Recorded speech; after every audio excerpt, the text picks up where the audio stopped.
Bien oui, hein, il a annoncé que c'était une première mondiale, hein, que la Russie avait enregistré un vaccin contre le Covid-19. Et comme pour donner un gage de sa fiabilité, il a même annoncé dans la foulée que une de ses filles avait été parmi les premières à bénéficier de ce nouveau vaccin. Alors ce qu'il faut savoir, c'est que ça fait plusieurs semaines, hein, voire quelques mois, qu'on parle d'un vaccin mis au point en Russie contre le Covid-19. On sait que des soldats se sont portés volontaires.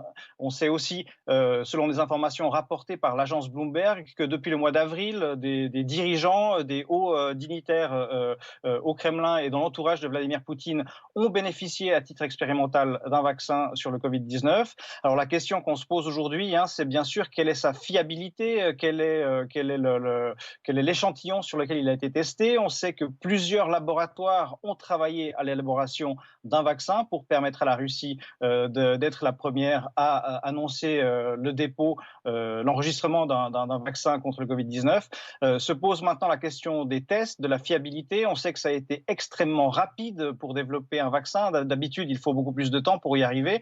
Alors, ce qu'on ne sait pas encore vraiment, c'est dans quelle mesure ce vaccin est fiable, quel a été l'échantillon de la population auprès de laquelle il a été testé. Il reste d'importantes inconnues, même si, hein, on l'a dit, la fille de Vladimir Poutine a été parmi les premières à bénéficier de ce vaccin, ce qui pourrait être un gage donné à la communauté scientifique, à la communauté internationale, du fait que Vladimir Poutine est optimiste sur ce vaccin, dont il a précisé encore que l'immunité qu'il conférait par rapport au Covid-19 était à ses yeux assez durable.